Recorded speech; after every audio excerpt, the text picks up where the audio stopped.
The law of inertia states a body will remain at rest or in uniform motion in a straight line of direction unless acted upon by some external force. Our tendency is to stay still, to remain at rest, and to not do anything on a project or an idea because of the force of inertia. It's necessary to consciously do something to get ourselves in motion. And taking the first step often can be the most difficult one, can it? For various reasons. Fear of failure, thinking we've got to be perfect. None of us is perfect, right? We all make mistakes. Being perfect, doing it perfectly, just isn't an option. We just make mistakes. Taking the first step. Just take a step. Take a logical step that makes sense. Any step. Any step.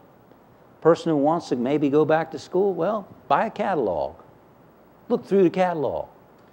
You know, take a step, any step. We don't have to know the whole picture, as the great quote by Dr. Martin Luther King. You don't have to climb the whole stairway or see the whole stairway. Just take the first step. And that's so true. Take the step and get moving. Overcome the law of inertia and get moving, get rolling. And sometimes you take one step and that leads to another step, leads to another step, leads to another step, and it unfolds.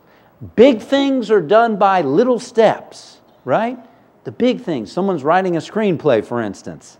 You know, it starts out with an idea, and then it starts out with taking some time to write, do a little writing, and over time you get this big motion picture. A lot of little steps. Just take a step, see where it goes.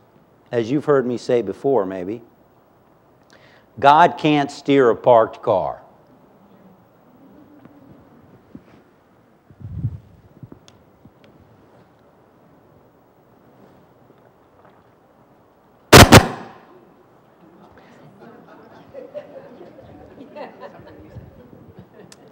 Yeah, emphasis. When you're in motion, God works through you. God can only do for you what God can do through you. God can only do for you what God can do through you. The tug is at your heart, the desire is at your heart, the inspiration, and then we've got to take a step. And we don't need to see the whole way. It's like driving a car. How many of you drive a car? How many of you been in a car? We know that at night you turn on the headlights and you can see a little ways in front of you. You drive forward and then you can see a little more ways. Take your step and then you begin to see more and you see more. You know, you take a step, you get moving, you get the momentum going. And one thing leads to another.